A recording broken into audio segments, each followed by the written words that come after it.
आप देख रहे हैं श्री हरि कृपा आश्रम चैनल। संस्थापक स्वामी श्री हरि चैतन्य पुरी जी महाराज।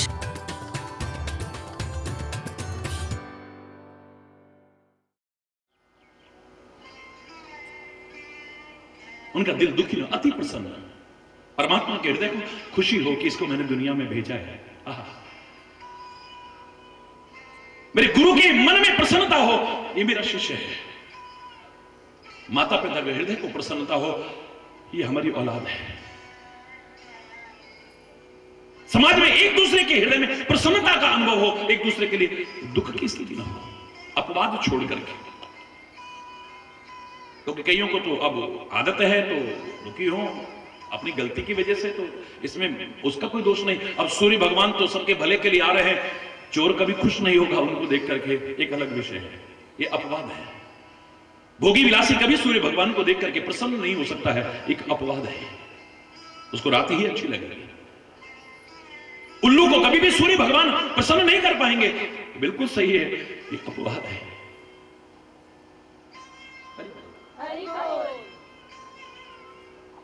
परमात्मा कह उठे, बहुत प्रसन्न हो, जा मैंने अनुमानिक सिद्धियां भी तेरे को दी, सारी रिद्धियां भी तुझको दी, मैंने ज्ञान भी दिया, वैराग्य भी दिया, ये भी दिया, वो भी दिया, सब दे दिया, मोक्ष भी, सारे सुखों की खान।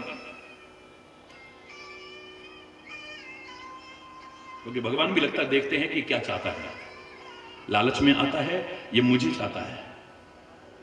मां को पता लग जाए ना कि लालची है बच्चा, अपना काम आराम से कर लेती है, उसको जो पसंद है वो पकड़ाया, गई अपना हरि बोल, ले बेटा ले, जाओ। थोड़ी देर घर से बाहर भी भेजना हो तो कोई दिक्कत, ले बेटा चॉकलेट लेके खा ले, हरि बोल।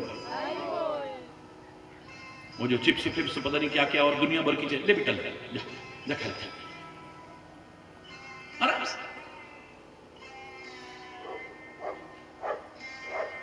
और जो बच्चा कहे नहीं मम्मी मुझे नहीं जाना, हरि बोल, मम्मी उठा करके गले में लगा लेती है और गोदी में बिठा लेती है। ना ना ना बेटा बोल, उसको कितना प्यार मिलता है उसे, बोल। वरना तो 10 का नोट मिलता है, जा बेटा जा ले, अरे 20 का नोट मिल जाता, 50 का नोट मिल जाता। भगवान भी देखते हैं कि लालच में फंसता है, ये मुझे चाहता है। मनुष्य शत्रुपा को कितनी लालच है, मांगो वर बहु भांति लुभाए, बहुत सारे लालच दिए गए उसे, ये मांग लो वो मांग लो वो मांग लो, नहीं मुझे नहीं चाहिए। देखें हम स्वरूप भर लोचन, बस मैं तो उस रूप को नेत्र भर के देख लूं, मुझे और कुछ नहीं चाहिए, कुछ भी नहीं चाहिए मुझे। और ऐसे लोगों से मांगने में अगर गलती हो जाए, भगवान कहे मांग लो, गलती भी हो जाएगी तो भगवान सुधारेंगे। नहीं नहीं तूने अधूरा मांगा है, कम मांगा है, ऐसे मांग। मनुष्य शत्रुपा से कहा वरदान मांगो, वो कहते हैं चाहो तुम ही समान सुत, आपके जैसा बेटा चाहता हूं। मेरे जैसा कहां होगा भाई, अपने जैसा तो मैं ही हूं। आप सही से खोजूं कहां जाई, नप तब तने हो मैं आए। मैं अपने जैसा कहां खोजूंगा, मेरे जैसा एक होता है सोना, एक होता है सोने जैसा। आर्टिफिशियल ज्वेलरी चलती है, अब सोने जैसे में और सोने में तो बहुत अंतर है, बोलो ना। एक है हीरा, एक हीरे जैसा, एक है चांदी और चांदी जैसा, हरि बोल। एक है राम, एक राम जैसा, हरि बोल हरि बोल, जोर से बोल रहा है। जैसा में तो मामला गड़बड़ हो गया ना। आपके जैसा बेटा चाहते हैं, मेरे जैसा तो कौन होगा। अच्छा तुमसे गलती हो गई, नब तब तने हो मैं आए, महाराज मैं खुद आपका बेटा बनकर के आऊंगा, चिंता। आपने गलत मांगा है, और जो गलत आचरण वाला होगा, भगवान को कहना भी पड़ा वरदान मांग लो, ब्रह्मा को कहना पड़ा वरदान मांग लो, लेकिन उसके वरदान में प्रश्न चिन्ह लगाने पड़ेंगे और कुछ कट करना पड़ेगा। हिरण्यकश्यप मांग लो मैं कभी ना मरूं, बोले ये नहीं हो सकता। ठीक है फिर दिन में ना मरूं, रात में ना मरूं, ऊपर ना मरूं, अंदर ना मरूं, नीचे ना मरूं, अस्त्र से ना मरूं, शस्त्र से ना मरूं, मानव से ना मरूं, पशु से ना मरूं, बाहर ना मरूं, अंदर ना मरूं। बहाना बनाना पड़ेगा, ये नहीं हो सकता, ये नहीं हो सकता। रावण वरदान मांग लो, बोले हम कभी ना मरे, बोले ये नहीं हो सकता। हम काहू के मर ही न मारे, किसी के मारने पर न मरे, बोले ये नहीं हो सकता। ठीक है, फिर वानर मनुज जाति दो ही बारे, बंदर और मनुष्य को छोड़ करके किसी हाथ से, बोले ये हो सकता है, कोई बात नहीं, भगवान मनुष्य बन के आ जाएंगे, देवता बंदर आ गए, लेकिन तेरे को जाना तो पड़ेगा, क्योंकि मांगना भी हर एक को नहीं आता। भक्त से गलती ना हो जाए कहीं, या तो उसको देखना कि भाई लालच तो नहीं है इसके मन में, वो सब करके देख लेते हैं ये क्या चाहता है, फिर मेरा नहीं बन पाएगा।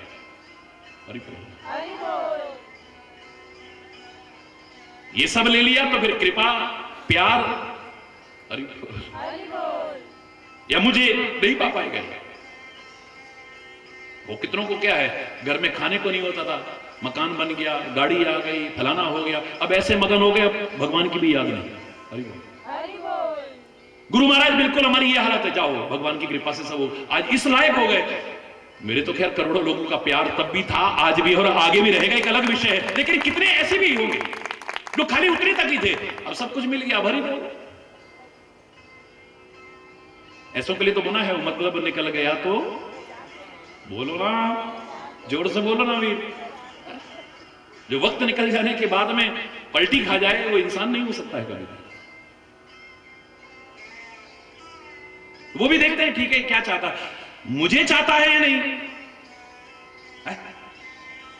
भगवान ने भी लालच रख दिया, एक तरफ मेरी नारायणी सेना है, एक तरफ निहत्था में हूं, निहत्था। मांग लो क्या मांगना चाहते हो, फुदक करके बोला दुर्योधन, युद्ध तो अस्त्र शस्त्र के बल पर, सेना के बल पर, मेरे को तो सेना दे दो और वो दे दो। अब भगवान बड़े उदास होकर देखते हैं युधिष्ठिर की तरफ, अब क्या होगा? बोले प्रभु आप घबराइए मत, अगर पहला नंबर मेरा ही आता ना मांगने का, तब भी मैं ये कहता सेना दे दो इसको, अस्त्र शस्त्र दे दो इसको, दुनिया दे दो इसको, बस मुझे तो आप मिल जाओ और कुछ नहीं चाहिए, मुझे और कुछ नहीं चाहिए, मुझे आप चाहिए। हरि पूछो मुझसे मैं क्या चाहता हूं, मैं तुमसे तुम्हें मांगना चाहता हूं, बस। वो लालच में नहीं आएगा कभी। हिरण्यकश्यप को मारने के बाद या तारने के बाद, मैं मारना नहीं कहता, तारने के बाद में नरसिंह भगवान बड़ा प्यार करते हैं प्रहलाद जी को और कहते हैं पुत्र वरदान मांगो, जो मांगना चाहो मांगो। बोले न तो हम कामये राज्यम, ये है भक्त।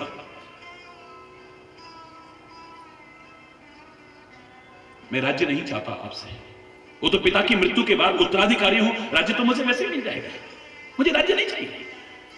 न तो हम कामये राज्यम न स्वर्गम, स्वर्ग भी नहीं चाहिए मुझे, न पुनर्भवम, मुक्ति भी नहीं चाहिए मुझे।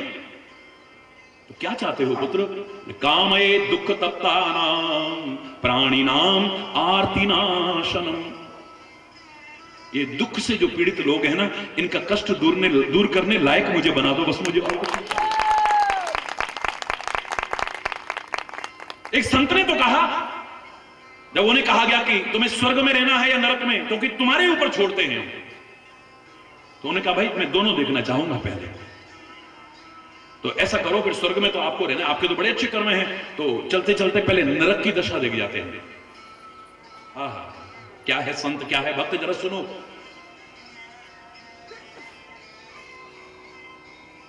मैं तो उस नरक की बात नहीं करता, उस स्वर्ग की बात नहीं करता, मैं तो कहता हूं यहां जो तुमने नरक बना रखा है ना, इसको स्वर्ग तुल्य बनाने की कोशिश करो। लेकिन वो भी हमारे पुराणों में जो कहा है गलत नहीं, मेरे मन में कोई संदेह नहीं उसके प्रति, मैं उसका भी सम्मान करता हूं।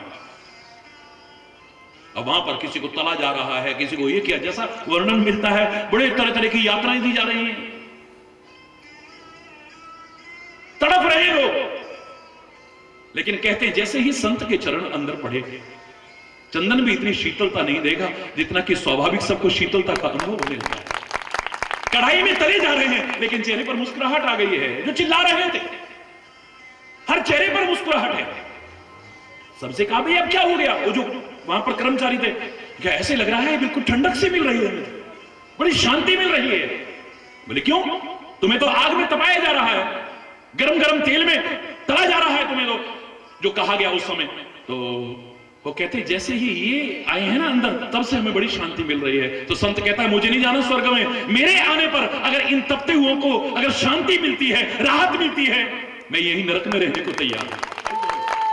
मेरे यहां आने पर अगर इनको शांति मिल रही है,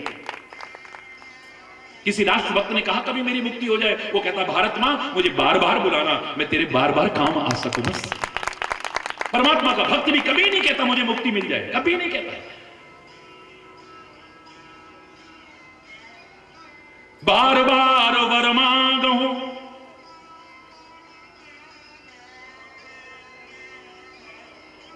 हर्ष देहु श्रीरंग, पद सरोज अनपायनी, भगति सदा सत्संग। भरत जी से पूछा गया मांग लो, त्रिवेणी के बीच में से आवाज आ रही है, बोले जन्म जन्म रति राम पद, यह वरदान नया, मुझे और कोई अर्थ न धर्म न काम रुचि, गति न चाहूं निर्वाण। कुछ नहीं चाहिए मुझे मुक्ति भी नहीं चाहिए, बार बार बार बार भी मुझे जन्म मिले, लेकिन परमात्मा के चरणों में प्यार बना रहे बस। मांगना भी हर एक को नहीं आता। मैंने कहा था ना एक बार, मांगना शब्द की व्याख्या की थी, जो लोग नियमित सुनते हैं टेलीविजन पर, विभिन्न चैनल्स पर, मांगना शब्द की व्याख्या की थी। मैंने 2 ध्वनियां दी थी और उसके आधार पर कहा था दुनिया से तो मांगना, दुनिया से तो मांग, और अपने गुरु से और परमात्मा से मांगना। शर्मा का ही हो रहा है। मांगने वाले को भिखारी कहते हैं, लेकिन इनसे मांगने पर तू भिखारी भी नहीं है, क्योंकि इनको हम तुमेव माताश्च पिता तुमेव, तुमेव बंधुश्च सखा तुमेव, तुमेव विद्या द्रविणम तुमेव, तुमेव सर्वम मम देव कहते हैं ना। तो माता पिता से बच्चा मांगे भिखारी नहीं है, मांगने पर भी। भाई से भाई मांगे उसे भिखारी, मांगने वाले को भिखारी कहते होंगे, लेकिन उससे भिखारी नहीं कहते। पति पत्नी एक दूसरे से मांगे नहीं कहेंगे भिखारी, मित्र मित्र से मांगे उसे भिखारी नहीं कहेंगे। ऐसे ही गुरु से अगर शिष्य मांगता है, परमात्मा से भक्त मांगता है, तो मांगने वाले को भिखारी कहते होंगे, लेकिन यहां मांगने के बावजूद भिखारी नहीं है। जिन्होंने भजन लिखा मैंने उनका कभी विरोध नहीं किया, जो गाते हैं उनका भी मैंने कभी विरोध नहीं किया, लेकिन मैं बचपन से उस भजन को नहीं बोल पाया, दाता एक राम भिखारी सारी दुनिया। मैंने बचपन में ही इसी बात पर प्रश्न चिन्ह लगा दिया था, सारी दुनिया भिखारी कैसे हो सकती है, सब उसकी औलाद है, अगर मांगती भी है तो कौन सा भिखारी कैसे हो जाएगी? बोलो, मैं सहमत नहीं हूं इससे।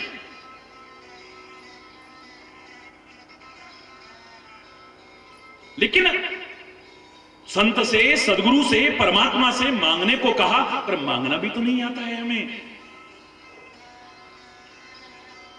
बहुत कुछ मांग करके भी झोली खाली की खाली रह जाती है, और कई बार कुछ न मांग करके, कुछ ऐसा मांग करके जीवन धन्य हो जाता है। रावण ने मांगा, क्या मिला? मिला कुछ? ये क्या मांगना, हम ना मरे, मरोगे एक दिन भैया। बंदर और मनुष्य के हाथों के अलावा किसी और के हाथ से ना मरे, क्या है? वो अमर शहीद अपने जीवन को समर्पित कर जाते हैं, उनके लिए कोई मरना शब्द कहता है? तू राष्ट्र के काम आ जा, धर्म के काम आ जा, संस्कृति के काम आ जा, सज्जनता अपना ले। अरे तू मर करके भी नहीं मरेगा, इतनी कठोर तपस्या करके, ये क्या वरदान मांगना? बोले ये क्या मांगा? हिरण्यकश्यप तूने क्या मांगा? ये इतना कठोर तप करके, भस्मासुर तेरे को मांगना नहीं आया। अरे मांगना भी नहीं आता हमें।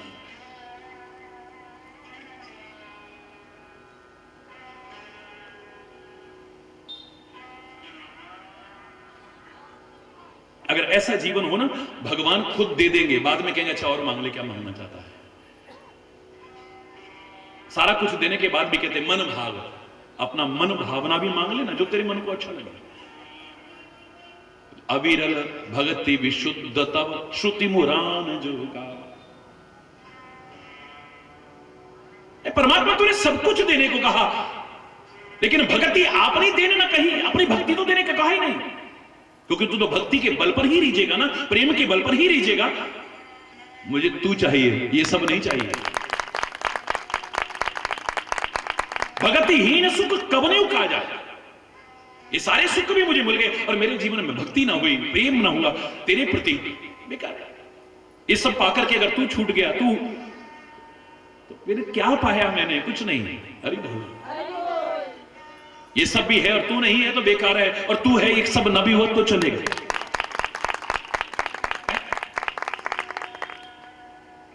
भक्तिहीन सुख गुण सब कैसे, लवण बिना बहु व्यंजन जैसे। जैसे विभिन्न प्रकार के पकवान नमक के बिना छूछे लगते हैं, बेकार लगते हैं, ऐसे एक कुछ आकर के भी भक्ति की रूखा लगता है।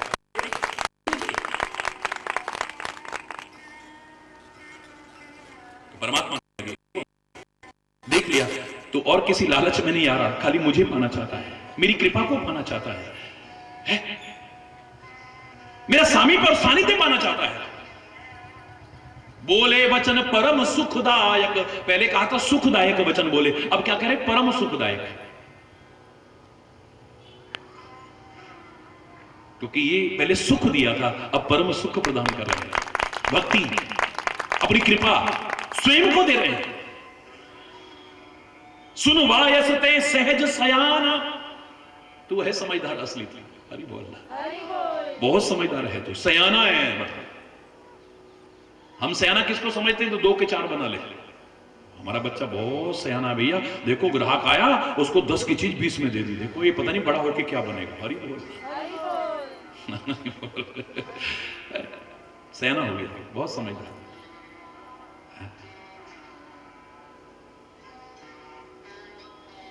हमारी सयाने की परिभाषा दूसरी है, लेकिन परमात्मा की सयाने की परिभाषा दूसरी है। सदगुरु की सयाने की परिभाषा, धर्म की सयाने की परिभाषा दूसरी है।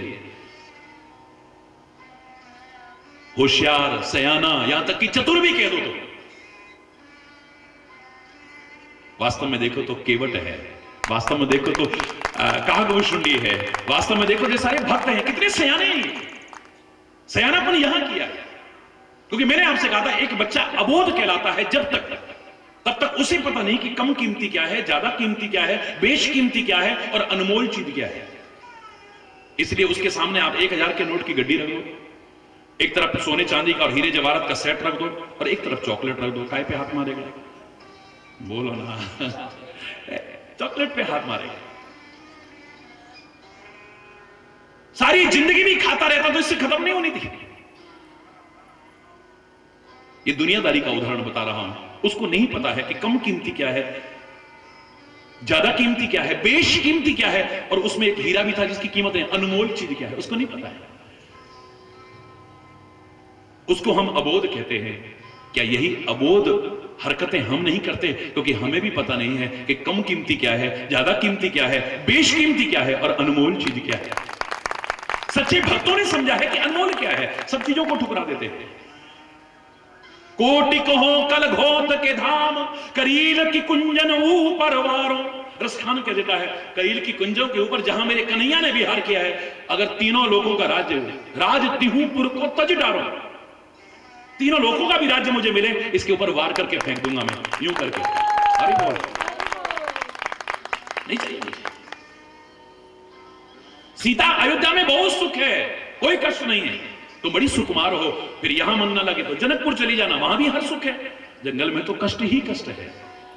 वो सयानी है, वो कहती है ऐ मेरे स्वामी, ऐ मेरे परमात्मा, तेरे से दूर रह करके सुख भी दुख जैसे लगेंगे मुझे, और तेरा साथ, तेरा हाथ अगर रहा ना, वो कष्ट भी मेरे को परम सुख जैसे लगेंगे। वो आनंददायक होगा। मैं यहां नहीं रहूंगी, आपका साथ नहीं छोड़ूंगी कभी भी, मुझे आपके साथ रहना। वो कष्ट भी मेरे लिए अच्छे हैं, जहां आपका साथ है, आपका हाथ है, आपकी चरण है, आपकी शरण है, और वो सुख भी मेरे लिए तपाने वाले हैं। ये आभूषण भी बाहर जैसे लगेंगे मुझे अगर आप मुझसे दूर हो गए थे। भगवान कहते तू है सयाना, सयाना भी नहीं, सहज सयाना, स्वाभाविक सयाना। जानबूझ करके एक दिखावटी सयानापन होता है, एक स्वाभाविक सयानापन होता है। सहज सयाना है तो स्वाभाविक सयाना। काहे ना मांगे असवरदाना, तू ऐसा वरदान क्यों ना मांगता। मुझे उम्मीद है अपने भक्तों से, मेरा सच्चा भक्त मुझे छोड़कर के दुनिया का कोई पद, कोई वैभव, कोई ऐश्वर्य नहीं चाहेगा, मुझे छोड़कर।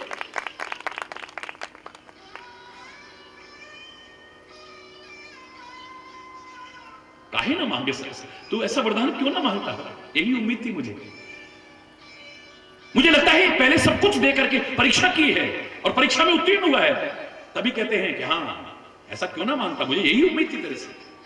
सब सुख खान भगति ते मांगी।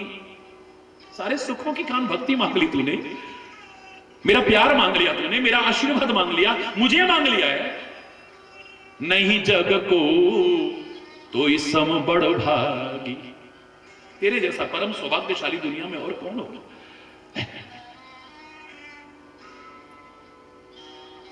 बड़ा किस्मत वाला है इसके पास बंगला है, बड़ा किस्मत वाला है इसके पास में गाड़ियां हैं, बड़ा किस्मत वाला है कितनी बड़ी फैक्ट्री, इतना किस्मत वाला है इसके पास इतनी औलाद है, इतना किस्मत वाला है। जोर से बोलो। अच्छी बात है, भगवान सबको सब कुछ दे।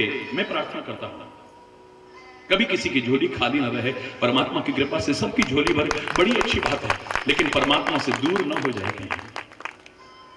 सबसे ज्यादा सौभाग्यशाली तो वो है जो परमात्मा से दूर नहीं होता।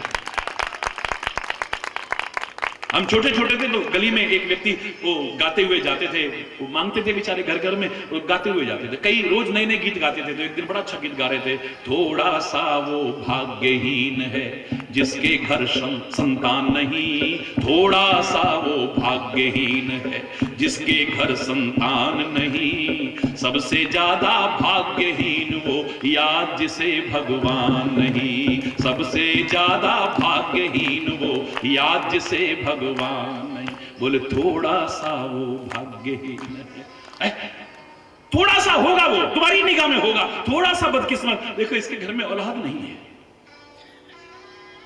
लेकिन सबसे ज्यादा बदकिस्मत वो है जिसे परमात्मा याद नहीं है। सब कुछ होते हुए उसके पास कुछ नहीं है।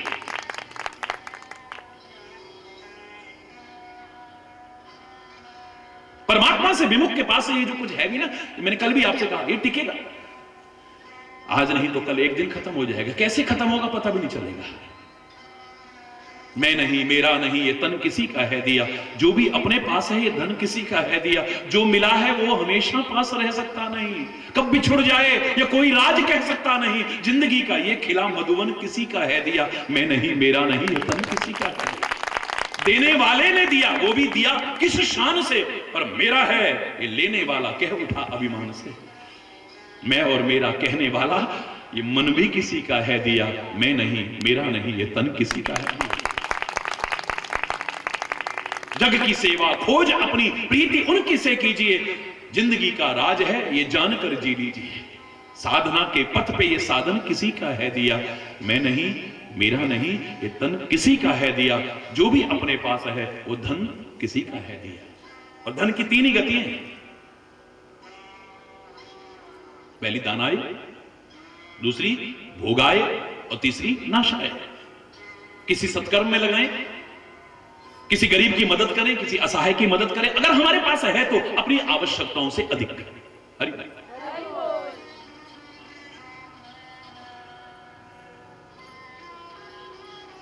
पता नहीं कब कैसे चला जाएगा, नहीं तो अभी हारी बीमारी हो जाए क्या पता। हरि बोल। भगवान सबको सर्वे संतु निरामय, सब सुखी हों, पता भी नहीं चलेगा। लाखों लाखों आजकल ऐसे, ये तो खेल हो गया है, क्योंकि चिकित्सा भी बहुत बड़ा व्यवसाय बन गया है, कथा प्रवचन बहुत बड़ा व्यवसाय बन गया है, योग बहुत बड़ा व्यवसाय बन गया है, आयुर्वेद बहुत बड़ा व्यवसाय बन गया है, शिक्षा भी एक बहुत बड़ा व्यवसाय बन गया है। कुकुर मुत्तों की तरह कॉलेज स्कूल खुलते जा रहे हैं, कुकुर मुत्तों की तरह। बच्चे नहीं पढ़ते, पैसा पढ़ता है, उनकी योग्यता नहीं पड़ती है, तो कंपटीशन के जरिए नहीं आए हैं, पैसे के बल पर आए। हरि बोल। और उनके अंदर योग्यता और संस्कार आएंगे, इस धोखे में मत रहना। डिग्री जरूर आ जाएगी, हाँ कहीं शादी हो तो दिखाने को, देखा इंजीनियर है, देखा डॉक्टर है, देखा ये है, देखा, बस इतने तक ही है, बस हरि बोल। बाकी तो फिर हरि बोल, जोर से बोल, हरि बोल। धंधा बन गया। और इस व्यावसायिकता के युग में जरा भगवान ना करे किसी के साथ जरा परेशानी होती है, पता भी नहीं चलेगा इतनी मुश्किल से जो कमाया हुआ है कैसे निकल जाएगा। स्वभाव अच्छा नहीं है, कब जरा सा विवाद हुआ, जरा सा झगड़ा हुआ, पुलिस कचहरी फलाना ढिकाना, कैसे निकल पता नहीं। और अगर भगवान से न जुड़े रहे और गंदे ऐब लग गए, आपको गलत संगति हो गई, अच्छी संगति में बैठ करके अच्छे मार्ग पर न चले तो फिर गंदे ऐब लग जाएंगे, कब बर्बाद हो जाएगा पता ही नहीं चलेगा।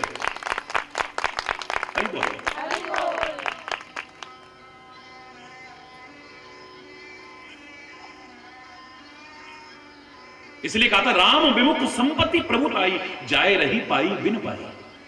जो पाई हुई है वो भी, और जो पा सकते थे अभी नहीं पाई है, वो कब नष्ट हो जाएगी पता भी नहीं चलेगा। इसलिए धन की 3 गतियां हैं। प्रथम दानाय, दूसरा भोगाय, खुद खाओ औरों को, जोर से बोलो, खिलाओ। ना अच्छे काम में लगाया, ना खाया, ना खिलाया, तो फिर तीसरा नाशाय, हरि बोल, बर्बादी है। फिर हमारे जाने के बाद तो उसका क्या होगा हमें तो नहीं पता। हम इनके लिए क्या छोड़ गए इतना महत्वपूर्ण नहीं है अपनी औलादों के लिए। इनको अच्छे संस्कार दे के जाओ, अच्छे विचार दे करके जाओ, अच्छे अच्छे भाव दे करके जाओ, और कुछ न भी दे गए तो ये बन जाएंगे। पुराने लोग कहा करते थे, पूत सपूत तो क्यों धन संचय, पूत कपूत तो, अगर कपूत हुआ कितना भी जोड़ के रख जाना, सब बर्बाद करेगा, खुद भी बर्बाद हो जाएगा। और सपूत इसको बना गए तुम, कुछ मत छोड़ के जाना, कहां से कहां पहुंच के दिखा देगा। आज बड़ा गर्व का अनुभव होता है, आज के बच्चों को प्रेरणा देने का उदाहरण मिलता है। जब आईएएस में कौन आ रहा है, चाय वाले का बच्चा आ रहा है। हरि बोल, क्या बात है। जब देखते हैं वो समाचार में तो गर्व का अनुभव होता है। बनाने इसने कंपटीशन में टॉप किसने किया, बोले इसकी मां घरों में बर्तन का काम करती थी, 2-2 पैसे बचा बचा के कैसे बिचारी ने उसको अच्छी शिक्षा दी है। आज की इस व्यावसायिकता के युग में, महंगाई के युग में कैसे पढ़ाया होगा सोचो। तुम शायद इतना इतना बच्चों पर खर्च करके जो नहीं दे पाए, उसने कर दिया, क्योंकि अच्छे संस्कार भी साथ में है ना। अच्छे संस्कार अगर दिए ना, पूत अगर सपूत बन गया, आपके पास कुछ भी नहीं है, कुछ बन करके दिखा दोगे, और अगर कपूत पैदा कर दिए ना, जो कुछ है उसे भी बर्बाद करेगा, खुद भी बर्बाद हो जाएगा। तुम एक आध औलाद की बात करते हो,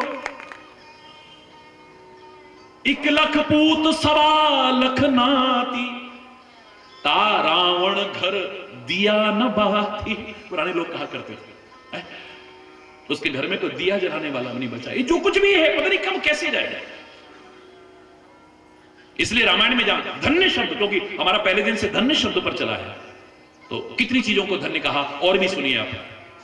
आज धन्य में धन्य अति, यद्यपि सब विधिहीन, निज जन जान राम मोहे, संत समागम दीन। जैसे संत समागम मिला है उसका जीवन धन्य है। और एक व्यक्ति विशेष नहीं, समग्र जब चर्चा आई है तो धन्य देश सो जहां सुरसरी, धन्य देश सो जहां सुरसरी, धन्य नारी पतिव्रत अनुसरी, धन्य नारी पतिव्रत अनुसरी। वो देश धन्य है जहां पर गंगा जैसी पवित्र नदियां हैं। तभी तो मैं गर्व से कहता हूं, भारत का रहने वाला हूं, भारत की बात सुनाता हूं, है प्रीति जहां की रीति सदा, मैं गीत वहां के गाता हूं। भारत का रहने वाला हूं, भारत की बात सुनाता हूं, है प्रीति जहां की रीति सदा, भारत माता की। मैं पूरा गीत नहीं सुना रहा। धन्य देश सो जहां सुरसरी, धन्य नारी पतिव्रता अनुसरी, जो पतिव्रत धर्म का पालन करती है, अपने कुल की मर्यादाओं को नष्ट नहीं होने देती है, अपने अंदर नैतिकता चारित्रिक बल रखती है, धन्य है वो नारी। उसके आगे देवता भी बोने, उसको नाटक करने की जरूरत नहीं है देवी बन करके, क्षणिक वो हर समय देवी का स्वरूप है, देवी का स्वरूप है। यहां तो खाली नाटक करने वालों को नहीं, हर नारी के लिए कहा, यत्र नार्यस्तु पूजते रमन्ते तत्र देवता। ये ढोंगियों पाखंडियों के लिए नहीं कहा है कहीं पर भी, सीधे सीधे जो नारी सचमुच नारी है। ताड़का को नारी नहीं कहा, वरना राम नारी पर शस्त्र न उठाते। हरि बोल।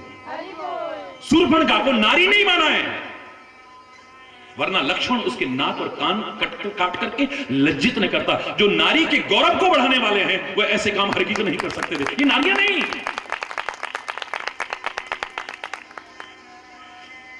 अरे मनुष्य के लिए भी तो कहा है ना, सामान्य रूप से हर एक के लिए भी कहा है, जो ऐसा आचरण न रखे। मनुष्य रूपेण मृगाश्चरन्ति, ये मनुष्य नहीं है, ये पशुतुल्य विचरण कर रहा है। जिसके कर्म, जिसके आचरण, जिसकी प्रवृत्तियां पाश्विक हैं, वो मानव कैसे हो सकता है? उसे स्वीकार ही नहीं किया। अगर सम्मान है किसी का, उसके लिए शर्तें भी हैं कुछ, उन शर्तों का पालन न किया तो फिर सम्मान के योग्य, अरे बोलो, जोर से बोलो, फिर सम्मान के योग्य नहीं।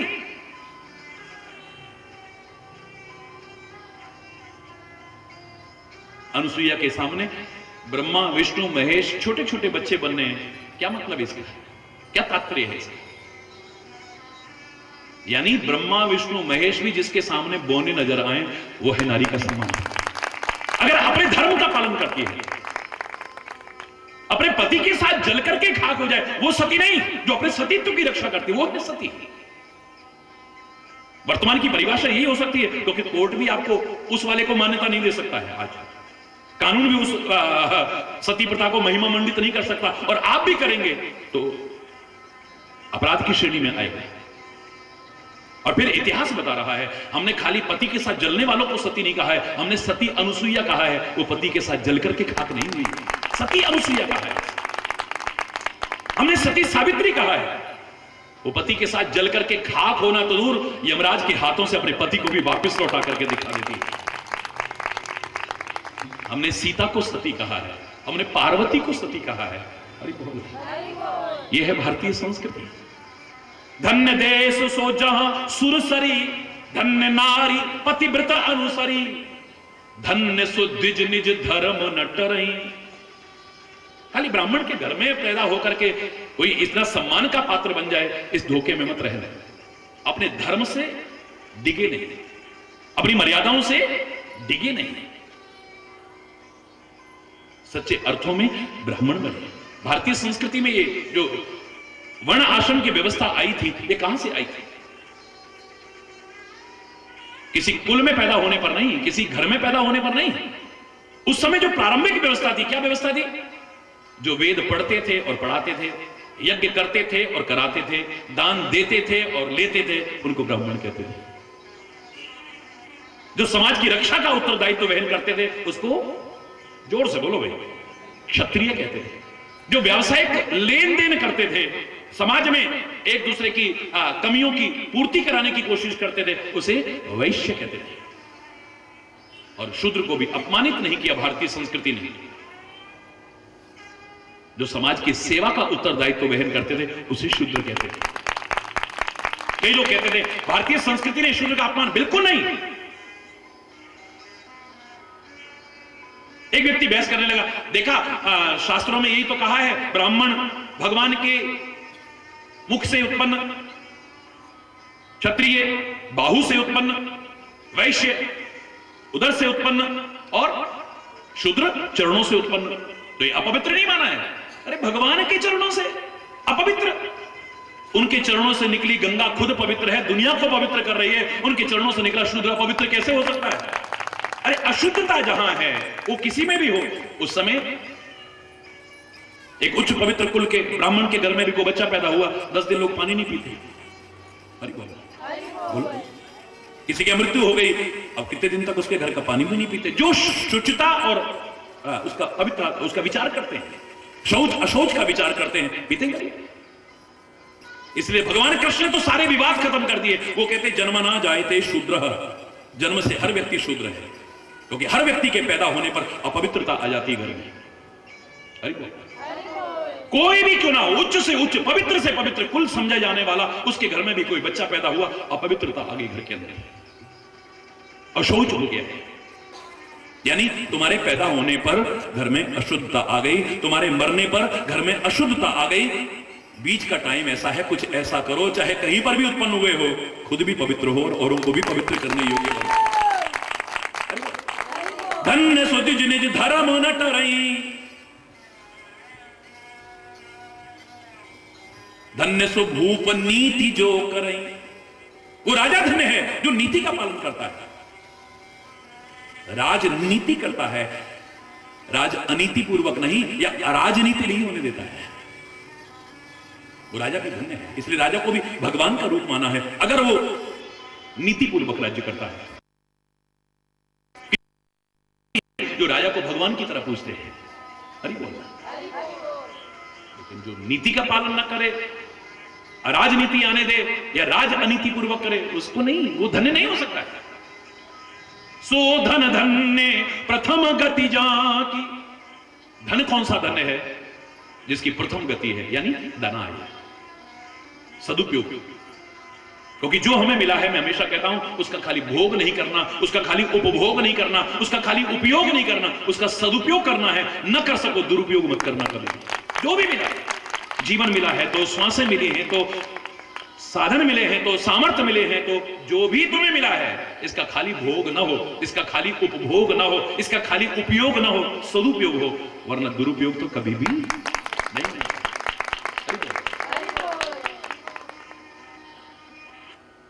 हर एक के लिए कहा।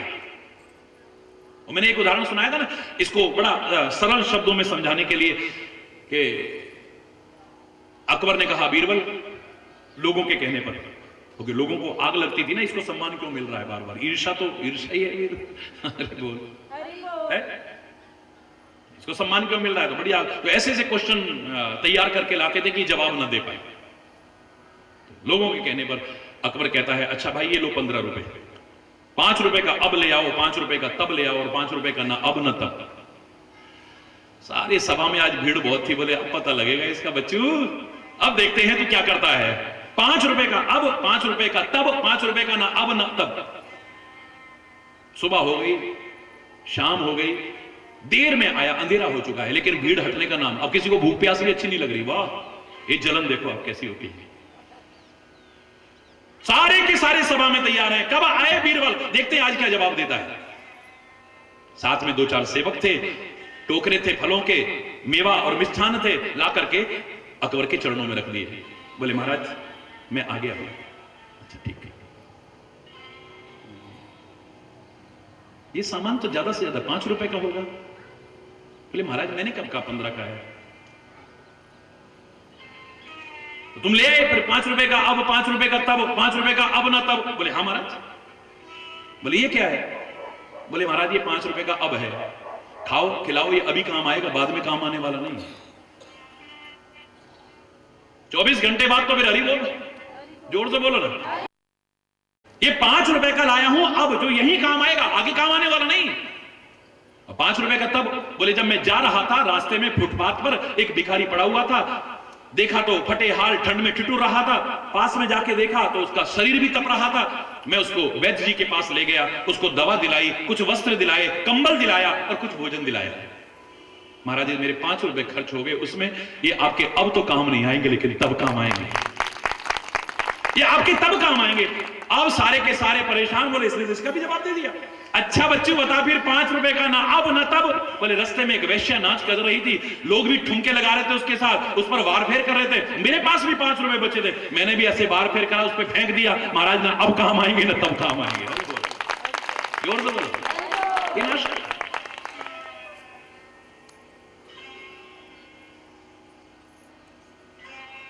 सब सुख खान भगति ते मांगी, नहीं जग को तो सम बड़भागी। तेरे बराबर बड़भागी कौन हो सकता है? परम सौभाग्यशाली है। सौभाग्यशाली नहीं, परम सौभाग्यशाली है। जो अपने जीवन को धन्य करते हैं वो खाली भाग्यशाली नहीं, परम सौभाग्यशाली है। उनको अपने भाग्य को पढ़वाने की आवश्यकता नहीं। किसी परमात्मा के भक्त को मैंने कभी नहीं देखा कि वो जाके हाथ फैलाए किसी के आगे, जरा देखना मेरा हाथ, मेरा भविष्य कैसा है।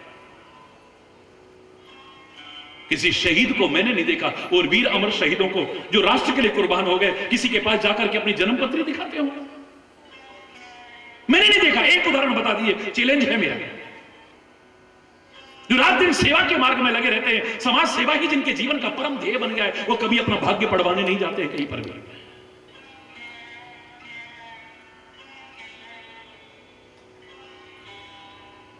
जिन्होंने वर्तमान अपना अच्छा बनाया, उनका भविष्य अच्छा ही होगा, अच्छा ही होगा। किसने देखा है भविष्य को? जिसने वर्तमान अच्छा बनाया है उसने देखा है भविष्य को। क्योंकि भविष्य भी एक दिन वर्तमान ही बनना है। जो मैंने कहा था ना, learn from past, think for future but live in present. भूतकाल से प्रेरणा लो, हो चुकी गलतियों को सुधारो, भविष्य के लिए योजना चाहे योजना बनाते मत रह जाना। सामान्य 100 वर्ष का फल की खबर नहीं, अभी बोल रहा। भविष्य के लिए लंबी चौड़ी योजनाओं से तो बेहतर है वर्तमान में कोई छोटा सा श्रेष्ठ कर्म किया जाए। भगवान हमको इतना देगा ना, हम ऐसा करेंगे, यहां पर अन्न क्षेत्र चलाएंगे, 5000 आदमी को रोज फ्री में भोजन कराएंगे। वर्तमान में दरवाजे पर एक आया जो बेचारा 3 दिन से अन्न लिया, उसको 2 रोटी नहीं दे पाई थी। अरे भविष्य में 5000 को खिलाने की बजाय 5 भी नहीं, एक जो भूखा दिख रहा है उसको 2 रोटी खिला, देख तेरे को क्या मिलता है, देखना कर। भविष्य में अगर ऐसा हो तो करना, लेकिन वर्तमान का किया छोटा सा कार्य भी कहीं श्रेष्ठ है। हरि बोल।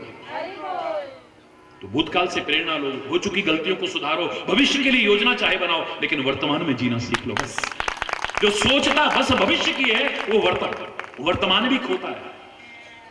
आनंद उठा सकता वो नहीं, तीनों कालों में रोता है। जिसने देखा है वर्तमान, तीनों ही काल संवार ली है। जिसने अपने वर्तमान को संवारा है उसका भूत और भविष्य अपने आप संवरेगा, क्योंकि भूतकाल कहां से निकलना है, वर्तमान के पेट में से। ये वर्तमान ही तो भूतकाल बनने वाला है। अगर मैं वर्तमान सुधारता जा रहा हूं तो भूतकाल सुधरता नहीं है, बोलो। और भविष्य में भी क्या बनना है, थोड़ी देर बाद वर्तमान को सुधारता जा रहा हूं, सुधारता, निगाह देना और विचार करके कहना, क्या मेरा भूत और भविष्य अपने आप नहीं संवरता जाएगा। जो विचारशील होते हैं ना वो भूत के लिए रोते हैं ना भविष्य के लिए रोते हैं, वर्तमान को सुधारते हैं। पता नहीं हम पास होंगे कि नहीं, पता नहीं हमारा रिजल्ट कैसा होगा, अरे अभी पढ़ना तू है? मुझे नहीं लगता मैं पास हूं, फिर तुम्हारे पढ़ने के प्रयास भी कम हो जाएंगे, तो फेल तो तू अपने आप होगा। अरे आधी मुसीबतें तो इसी ने पैदा करती है। मेरा भविष्य क्या है, बोले तेरा एक्सीडेंट होगा। अब जब होना था नहीं होना था अलग बात है, अब गाड़ी चलाते हर टाइम दिमाग में एक्सीडेंट ना हो जाए, एक्सीडेंट ना हो जाए, कर बैठेगा। हरि बोल। गलत कह रहा हूं?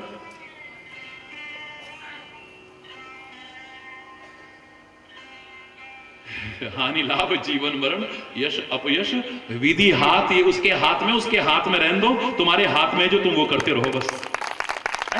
गीता का सार क्या है, कर्मण्येवाधिकारस्ते मा फलेषु कदाचन। इसका फल क्या मिलेगा इसे भी मत देख तू। तेरे अधिकार क्षेत्र में तेरा कर्तव्य पालन है, तू उसको कर, क्योंकि फल का जो मापदंड तेरा है वो सही हो गारंटी नहीं है हमेशा। मैंने जितनी पढ़ाई की है, मेरे 98% मार्क्स आएंगे, दुनिया फेल हो गई, मेरे फिर भी 93% आए, पर मुझे खुशी नहीं है। अब मैं रो रहा हूं, क्यों? देखा 98% की उम्मीद थी, मेरे तो 93% ही आए। तेरा मापदंड सही है कि नहीं, कोई गारंटी है क्या? इस व्यवसाय में मुझे 10 लाख का प्रॉफिट होना था, अब 3 लाख का प्रॉफिट हुआ, फिर भी रो रहा है। और इसी दौर से, जो मंदी का दौर है, लोगों के डूब गए, कितने बर्बाद हो गए, कितने दिवालिया हो गए।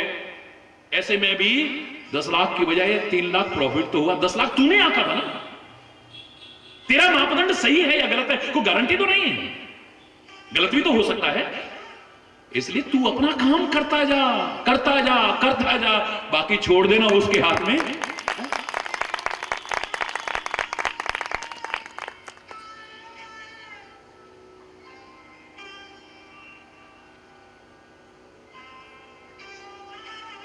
एक आदमी दुखी होती सारी जिंदगी निकाल देता है, एक दूसरों के दुख दूर करने में अपना दुख भूल जाता है। मुझे इतना अच्छा लगा जब मैं बहुत चिंतित था उस परिवार के लिए, मेरे अपने परिवार के लिए, जो एक सुदीप सुंदरदीप जिनके घर का, सभी लोगों को दुख था, लेकिन जब मैं आया तो आश्चर्यचकित रह गया। गर्व का अनुभव हुआ ऐसे परिवार पर कि महाराज जी आपके सत्संग से जुड़े हैं ना। अब हमने गरीबों की मदद करनी शुरू कर दी। जब औरों के बच्चों के लिए करते हैं, हमें लगता है अपने बच्चे के लिए कर रहे हैं। मैं खाली दूसरे के दुख, और गलत नहीं कहा था, दूसरों का दुखड़ा दूर करने वाले तेरे दुख दूर करेंगे राम। किए जा तू जग में भलाई के काम, तेरे दुख दूर करेंगे राम।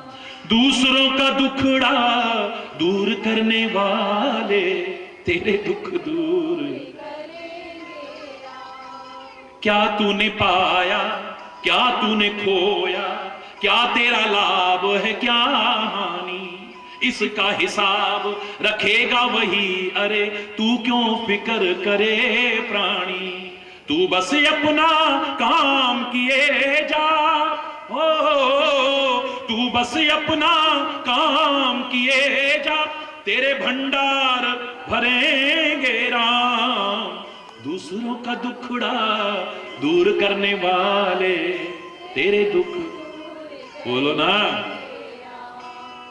सच का ये पथ है धर्म का मार्ग, संभल संभल चलना प्राणी, सच का ये पथ है धर्म का मार्ग, संभल संभल चलना प्राणी, पग पग पर है यहाँ रे कसौटी, कदम कदम पर कुर्बानी, पग पग पर है यहाँ रे कसौटी, कदम कदम पर कुर्बानी, मगर तू डावा डोल न होना, मगर तू डावा डोल न होना, तेरी सब पीर हरेंगे राम, दूसरों का दुखड़ा।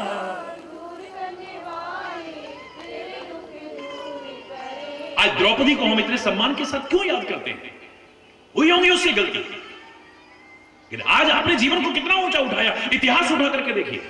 एक दिन ऐसा आया 5 बच्चों की नृशंस हत्या की, किसने? अश्वत्थामा ने। महाभारत की अगर कथा जानते हैं आप, टुकड़े टुकड़े कर दिए, किसके? द्रौपदी के 5 बच्चों के। जिस मां के 5 बच्चे खत्म हो गए हो, सोचो उसकी। आधे से ज्यादा तो फिर भगवान भगवान को तो कौन मानेगा फिर? देखा, इतना हम भगवान से प्यार करते, इतना भगवान का नाम क्या मिला हमको, फिर भी हमारे साथ भाई युद्ध हो रहा है। 5 बच्चों की नृशंस हत्या हुई, भगवान को नहीं छोड़ा है। दुख की स्थिति में भी किसको पुकार रहे? हे केशव, हे माधव, हे मुकुंद, हे मुरारी, हे द्वारिकावासी। आज हृदय बहुत दुखी, परमात्मा तो हमसे दूर है ही नहीं, हम दूर कर देते हैं गलती से, वो हमसे दूर नहीं है कभी। मेरा सदगुरु मेरे से दूर नहीं है, प्यार से जब पुकारा है, भगवान सामने है। उनकी आंख में कितने आंसू होंगे, उससे कहीं ज्यादा कृष्ण की आंखों में आंसू है। दोनों नेत्र रुकने का नाम नहीं ले रहे, एक बार उलाहना नहीं दिया है, कुछ नहीं, बस इतना कहा कि मेरे 5 बेटों की नस्ल मालूम है द्रौपदी, मुझे मालूम है। फटाफट तैयार किया सबको, भीम, अर्जुन, नकुल, सहदेव, सारे के सारे मिल करके चल दिए, रथ उठा। भगवान कृष्ण साथ में है, जाकर के अश्वत्थामा से युद्ध करते हैं और बंदी बना करके ले आते हैं। रस्सियों से जकड़ा हुआ है पूरी तरह से, लाकर के द्रौपदी के चरणों में डाल दिया। यह है तेरा अपराधी, एक मां का अपराधी, एक मां के 5 बच्चों के जिसने टुकड़े टुकड़े किए, तेरे सामने पड़ा है, इसको जो सजा तू देना चाहे दे दे। हे द्रौपदी, भगवान कृष्ण भी कहते हैं, द्रौपदी की आंखों में आंसू आ जाते हैं, नहीं केशव, इसकी रस्सियों और बेड़ियों को खोल दो, इसे आजाद कर दो, मुक्त कर दो इसे। ये तुम्हारा अपराधी है, तुम्हारे 5 बच्चों के टुकड़े किए इसने, नृशंस हत्या की है, हत्यारा है ये। युद्ध भूमि में वीरों की तरह इसका मुकाबला करो और वहां इसे जो सजा देनी है दो। मुझसे उम्मीद मत करो मैं इसे सजा दूंगी, क्यों? तुम्हारा दोषी है, तुम्हारा अपराधी है, तुम इसे दंड दो। बोले ना, मैं जानती हूं मां के दिल पर क्या बीतती है एक बच्चे के जाने पर। मेरे बच्चे गए हैं तो मेरे दिल पर क्या बीत रही है, इसलिए एक मां किसी और मां को रोते नहीं छोड़ सकती। मैं उस मां के लिए एक दुख की स्थिति पैदा नहीं इसको मार करके करना चाहती, इसलिए इसे ले जाओ, युद्ध भूमि में ले जाओ। मैं नहीं मारूंगी इसे, एक और मां को रोते हुए नहीं छोड़ना चाहती हूं। यह है भगवान के साथ का परिणाम, यह है धर्म के साथ का परिणाम। ऐसा नहीं कि जीवन में गलतियां नहीं हुई, गलती भी इससे हुई है। गिरते हुए दुर्योधन को देख करके मजाक किया है, जो अंधे की अंधी औलाद रही, वहां से सारी जड़ पैदा हुई है, इतना रक्तपात हो रहा है आज। लेकिन इंसान वो है जो गलती को सुधार लेता है। मैंने हमेशा कहा, गलती का जो प्रायश्चित नहीं है तो, और गलती का सबसे बड़ा प्रायश्चित शरीर को दंड देना नहीं है, गलती का सबसे बड़ा प्रायश्चित दान पुण्य नहीं है, गलती का सबसे बड़ा प्रायश्चित भूखे प्यासे रहना नहीं है। गलती स्वीकार हो गलती में सुधार हो और जीवन में न दोहराने का संकल्प हो, रिपीटेशन न हो गलती का। बड़ी से बड़ी गलती क्षमा हो सकती है, बड़ी से बड़ी गलती। वो इंसान नहीं है जो आज गलती करता है फिर सुधरता भी है, फिर गलती करता है फिर सुधरता है।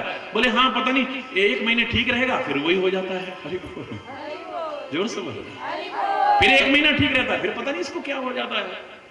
अब अज्ञानी आदमी क्या, महाराज जी लगता है इसको किसी ने कुछ खिला दिया है, इसने कुछ कर दिया है, क्योंकि तो ढोंगियों पाखंडियों के इसके पास इसके अलावा कोई है ही नहीं है? कोई मुंडी हिला के, कोई वैसे करके, लगता है तुम पर किसी ने कुछ कर दिया है, खिला दिया है। किसने? बोले कोई अपना ही है। अरे बोल, पहले ही आपस में प्यार नहीं और अब उस पर शक हो रहा, उसने तो नहीं करा, उसने तो नहीं करा, उसने, हाँ देखा वो मिठाई का डिब्बा लेके आया था ना, हाँ हमारे घर में ऐसा हुआ है, जरूर उसी में मिला के लाया होगा फिर कुछ। अरे वो बेचारा चाहे कितने भी सुहृदता से लेकर के आया हो, अपनत्व भाव से लेकर, अब हर एक पे शक हो रहा है। ये जितने नाटक वाले बैठे हैं इनको इसके अलावा कुछ मालूम है? सुनामी का नाम ही नहीं पता होगा। इन्होंने कभी कहा समुद्र के किनारे आज कोई ना जाए, आज सुनामी आने वाला है। कहा किसने कभी? बोलो ना। चैलेंज है मेरा, सारी दुनिया को चैलेंज है। मैं तो कहता हूं 2 मिनट देवी बनने का नाटक क्यों करते हो? तुम तो देवियां हो, हर समय पूजनी हो हमारे शास्त्रों के अनुसार। तुम देवता बनने का नाटक क्यों करते हो? तुम अरे देवता तो तरसते हैं मानव बनने के लिए। सुर दुर्लभ सदग्रंथन गावा। ये मानव शरीर कैसा है? सुर दुर्लभ। देवता भी तरसते हैं। वो कहते हैं कभी ग्वाल बाल बनकर के आने को तैयार है वो देवता, कभी बंदर भालू बनकर के आने को तैयार है। भगवान की सेवा का मौका मिलेगा, धर्म की संस्थापना में सहयोग देने का मौका मिलेगा, अधर्म के विनाश में सहयोग देने का हमें मौका मिलेगा। वो तो बंदर भालू बनने को तैयार है, ब्रज के गोप ग्वाले बनने को तैयार है। तुम नाटक काहे को करते हो? तुम तो उनसे बढ़कर के हो भाई। तुम देवताओं का सम्मान इसलिए करते हो क्योंकि उन्होंने हमें कुछ दिया है।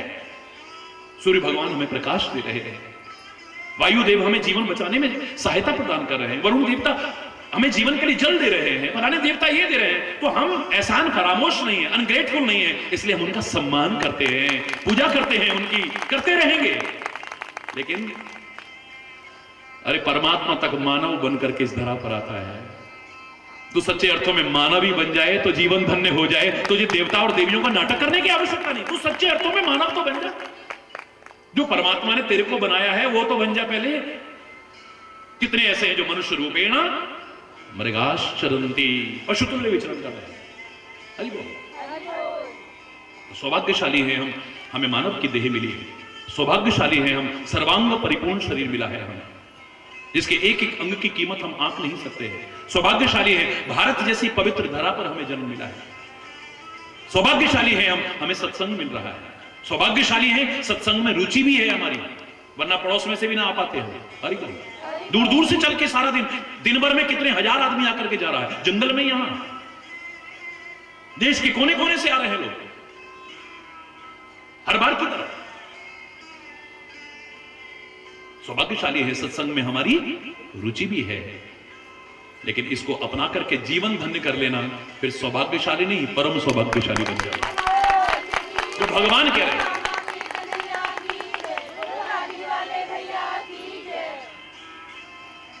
नहीं जग कोई तो ही सम बड़ भागी, तेरे जैसा तो परम सौभाग्यशाली बड़ भागी कोई और हो ही नहीं सकता है। तूने भक्ति मांगी है, मेरी कृपा मांगी है, मुझको मांगा है। अरे बाकी तुम कर करके भी ना कर पाओ, धर्म के मार्ग पर चलो, ये तो बाकी चीजें सहज में अपने आप मिल जाएंगे। भाई दिल्ली का टिकट लोगे तो कहना नहीं पड़ेगा बार बार मुरादाबाद भी आना चाहिए, गाजियाबाद भी आना चाहिए, हापुड़ भी आना, ये तो अपने आप आ जाएगा भाई। अब मुरादाबाद का टिकट पा करके आप चाहो दिल्ली आ जाए तो वो नहीं होगा, वो नहीं होगा। यहां से उसकी कृपा का टिकट ले लिया ना, कृपा के अधिकारी बन गए ना, बाकी सब चीजें तो अपने आप आ जाए। जिमी सरिता, रामायण कह रही है, मैं नहीं कह रहा हूं। जिमी सरिता सागर में जाई, यद्यपिता ही कामना नाई, तिमी सुख संपत्ति बिनहि बुलाए, धर्मशील पह जाई सुहाए। जैसे नदियां दौड़ दौड़ करके सागर के पास जा रही हैं। सागर ने कहा, हे नदियों आओ मेरे पास, आओ मेरे पास, आओ मेरे। कहा कभी? बिना बुलाए जा रहे हैं, बिना बुलाए। सागर तो अगर उससे कहा जाए, मैंने कहा कितनी आ जाओ, मैं बढ़ने वाला नहीं, कितना भी सूर्य भगवान सुखा ले, मैं कम होने वाला नहीं। हरि बोल। जिसने दुनिया को दिए बादल, वो सागर कभी ना रीता है, कभी खाली नहीं होने वाला है।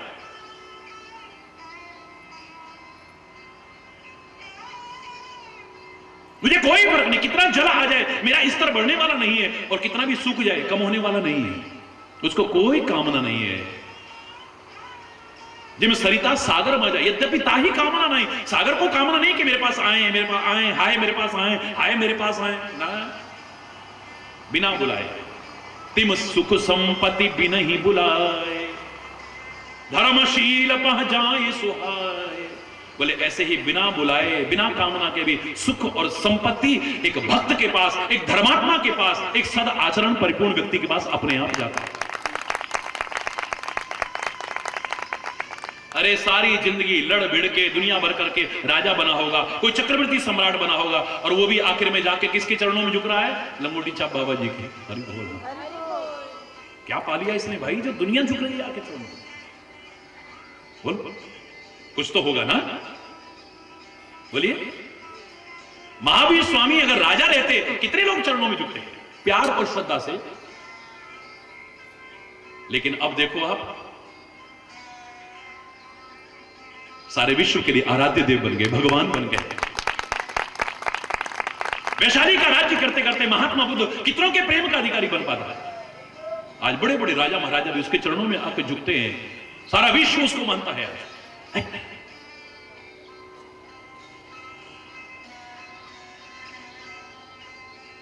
औरों की क्या कहूं, हरि चैतन्य पता नहीं कितने लोगों के मन में प्यार और सम्मान पैदा कर पाता, मुझे नहीं मालूम है। जब से उससे किया है, अब सारी दुनिया पीछे भाग रही है।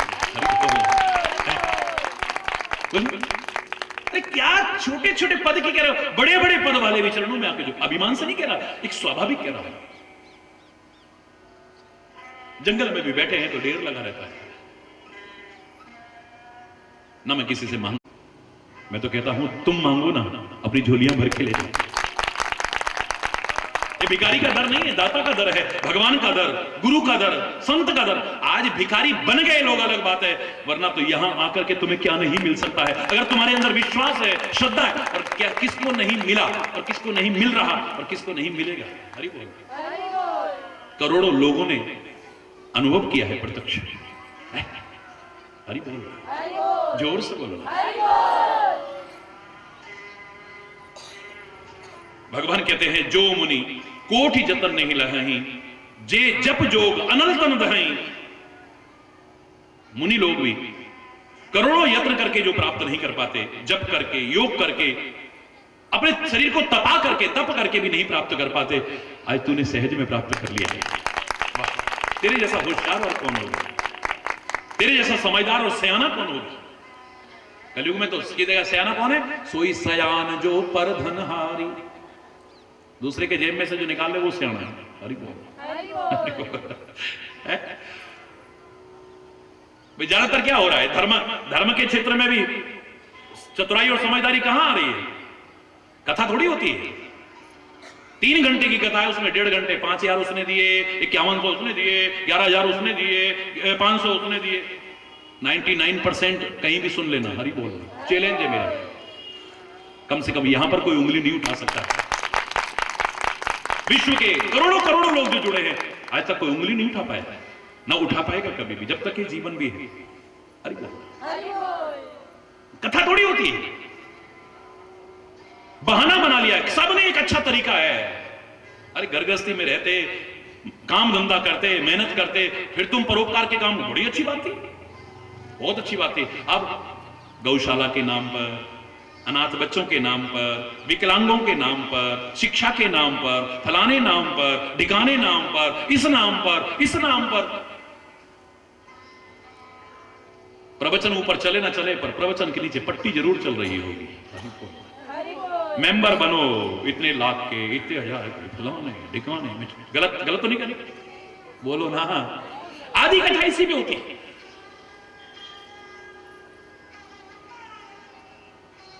वो सयाना नहीं है, सयाना तो वो है जिसने परमात्मा को मांग लिया है, उसकी कृपा को मांग लिया है। अरे उसकी कृपा के बल पर तो असंभव भी संभव हो जाएगा, कठिन भी सरल हो जाएगा। मिट्टी में हाथ डालेगा वो सोना बनेगा, और वरना उसकी कृपा ना हुई ना, कई बार लोग कहते हैं ना, सोने में भी हाथ डालते तो मिट्टी हो जाता है।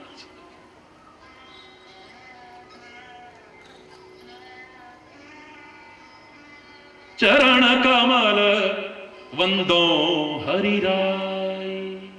बोलो ना, चलते चलते, क्योंकि समय तो रुकेगा नहीं, आरती का समय करीब है, तो चलते चलते बोलते हैं कृपा का। देखिए अप्रत्यक्ष अनुभव। मूकम करोति वाचालम पंगुम लंघयति गिरिम यत् कृपा तमहम वंदे परमानंद माधव। मूक होए वाचाल पंगु चढ़हि गिरिवर गहन, जासु कृपा सो दयाल द्रवहु सकल कलिमल दहन। सूरदास अपने शब्दों में कह रहा है इसी बात को।